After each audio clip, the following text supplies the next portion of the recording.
Hey, how are you? Just me today.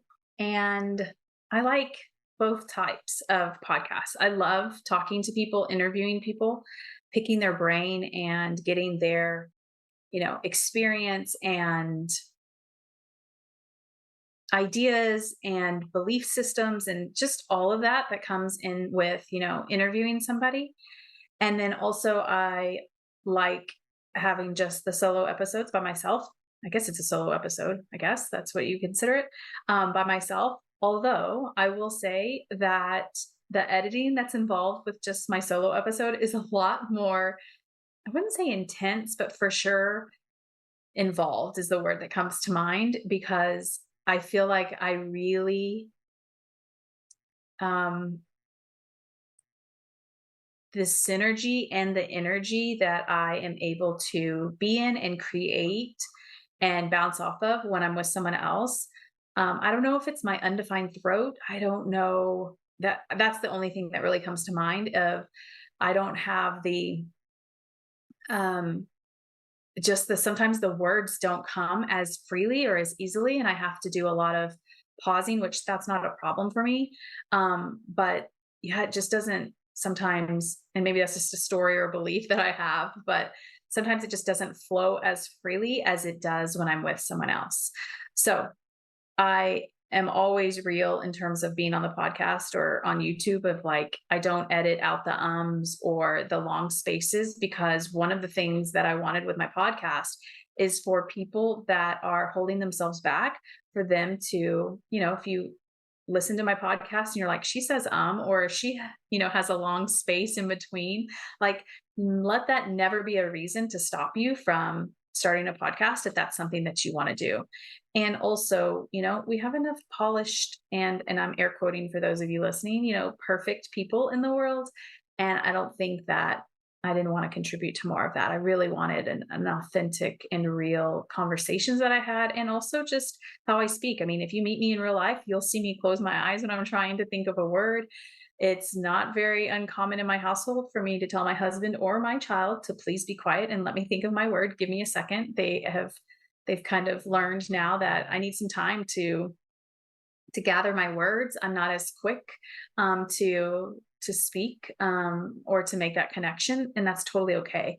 I think for a long time that stopped me from doing some things that I wanted to do because I would look obviously at everyone else and like judge myself versus like there is power in the pause. There is power in silence. There is power in pondering and figuring out the word you want to use. And I call it potency. So hopefully there won't be a whole lot of editing today, but I just wanted to share you behind the scenes. Like I was talking to someone the other day and she was asking me about my editing process. I'm like, well, when I'm with someone else and we're having a conversation and it's a, an interview type of conversation, I don't have hardly any editing. But when I'm by myself, there's much more in-depth editing. So okay, so today on today's podcast, what I want to do is I want to talk about the group that I am starting beginning May 1st.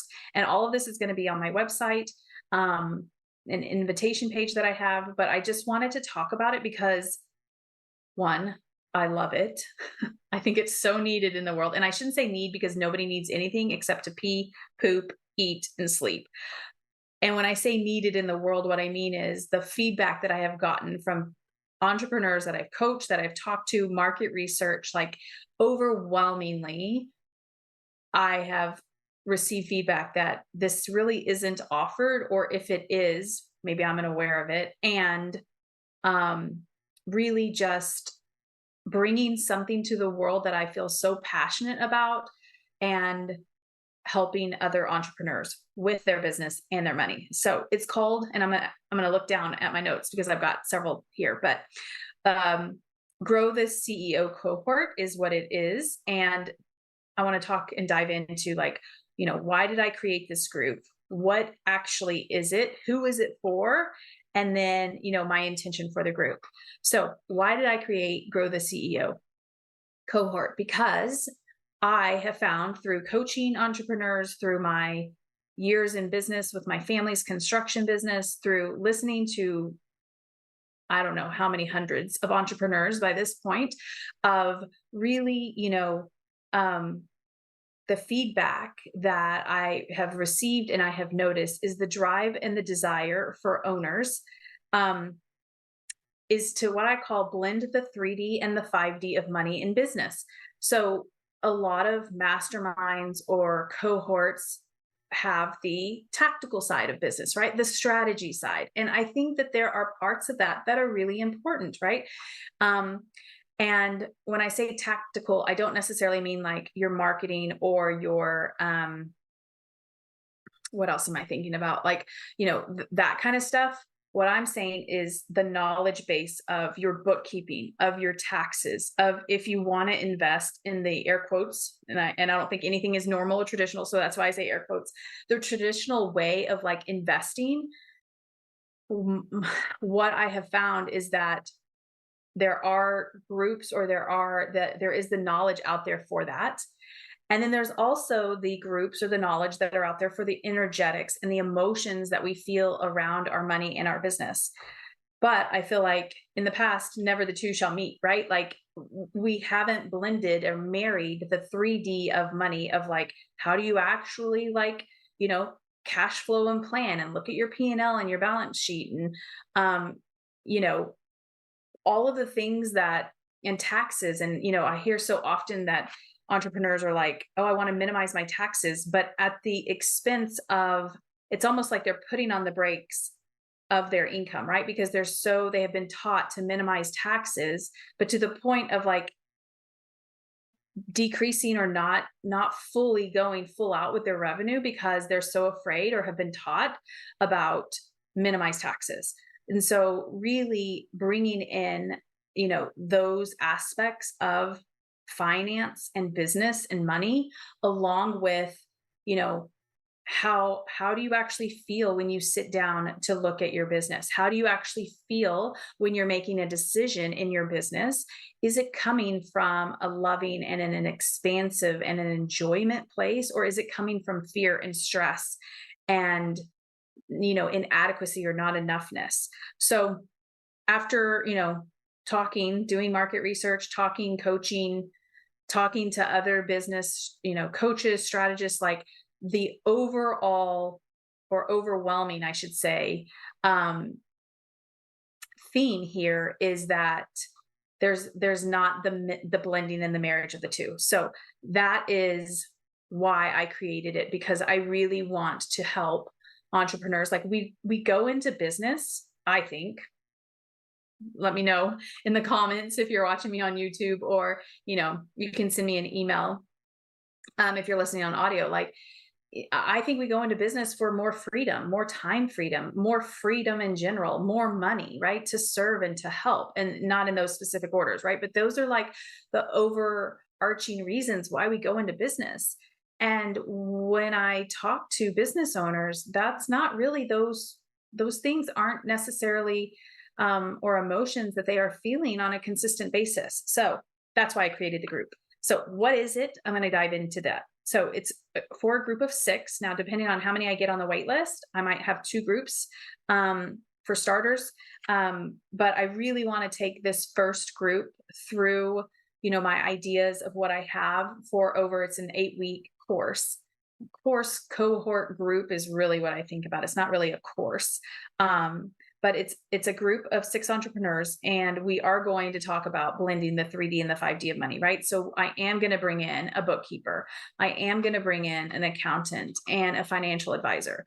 And then also from the energetic side, right? Like I'm going to talk about and I'm going to coach you on money and also human design, like really honoring your strategy and authority, like your intuition and your knowing is like your North Star guiding light to how to run your business. And what I have found is a lot of business owners outsource their power, right, to their coaches, to their advisors.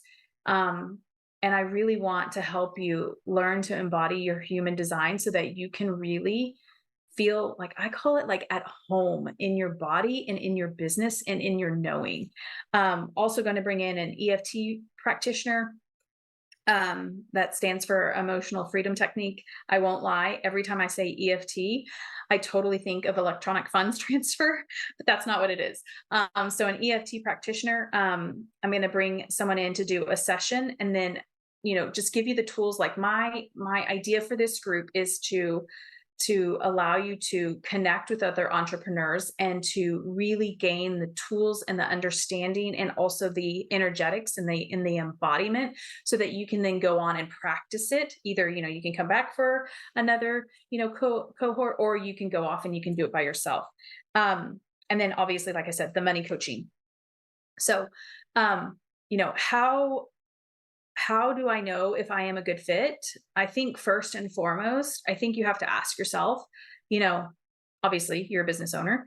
But above that, like, are you willing? Are you willing to get a little uncomfortable? And not to the point of like, how some of us have been taught in business, like you fake it before you make it, and you just push through. And that's not what I'm talking about being uncomfortable. What I'm talking about being uncomfortable is like feeling in your body, like, I'm a little scared. This makes me a little uneasy, but not so far outside your window of tolerance or comfort zone that you just shut down, right? But like, you're like, okay, this feels a little uneasy, and I'm still willing to take action and to move forward. And that doesn't necessarily mean, just action in your business, right? That could be like, this is feels really, uncomfortable for me to share some of the emotions that I've been feeling, right? Like tapping into your body, being willing to be more in your body than you are in your head. And this is a practice. This isn't going to just be completely solved over 8 weeks, right? But this is going to be able to get you to connect to your body and to yourself and to your knowing, and then leaning into that. So I would say, willing to lean into being uncomfortable, being in your body, trusting yourself. Like that has been a huge one for me, of trusting myself, even when more experienced, knowledgeable, if you want to call it knowledgeable, advisors have told me something won't work. Before, I used to listen to it. And now I check in with my, strategy and authority, my knowing. And I ask myself, like, what do I want? And I follow that. Right.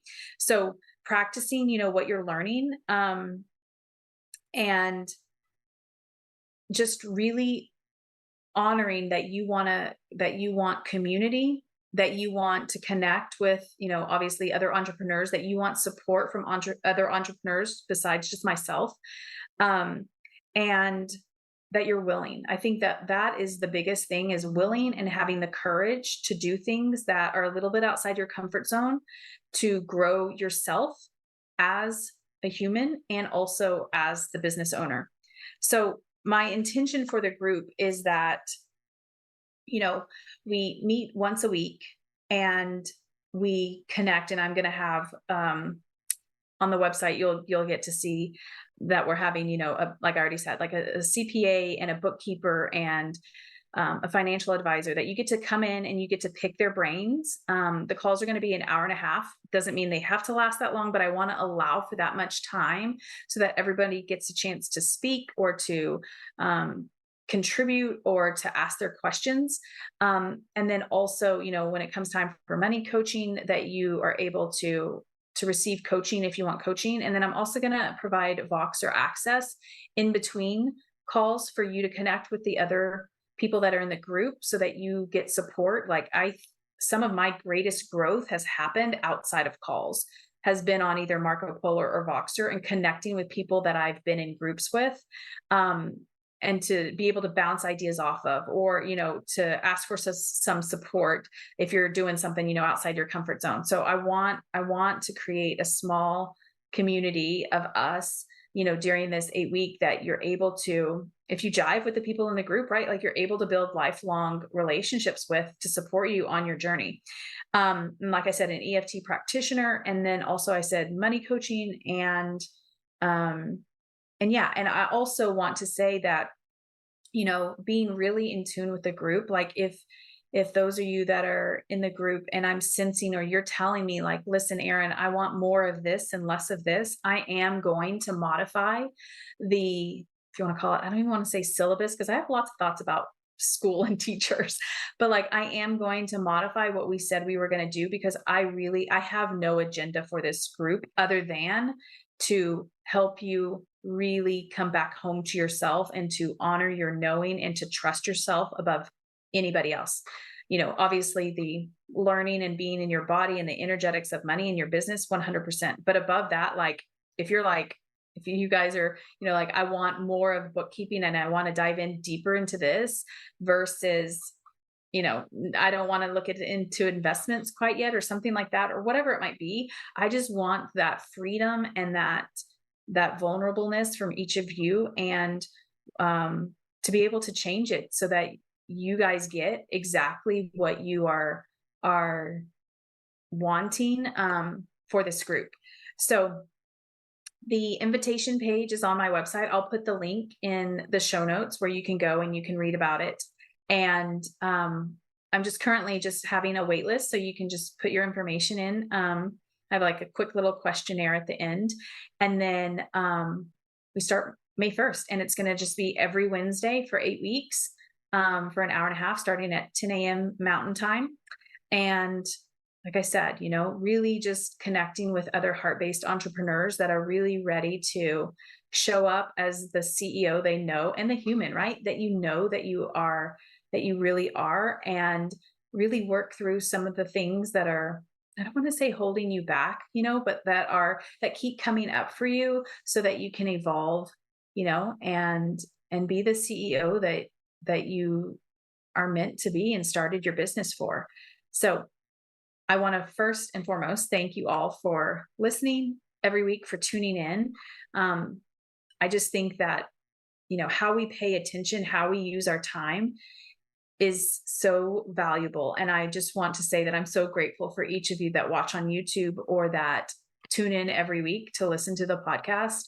Like, that means a lot to me. And so I value you. I value your time. And I'm so grateful for each of you. And until next time, from my soul to yours.